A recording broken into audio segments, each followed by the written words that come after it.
mga bata, tumutulong rin ba kayo sa mama ninyo?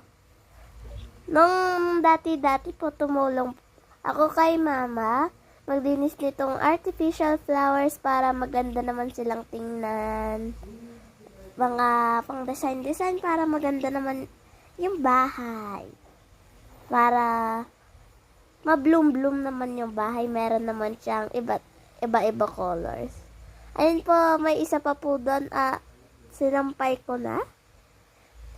Nagganon pa po ako kasi po hindi ko po makita. Nagsalot ako. Ayan po. Hiwalay-hiwalay na lang po para agad silang matuyo at nalalagay sa hanger. Kuha po kayo ng dalawa tapos isampay nyo dun sa hanger tapos dalawa na naman dun sa ibang side tapos ano mo sa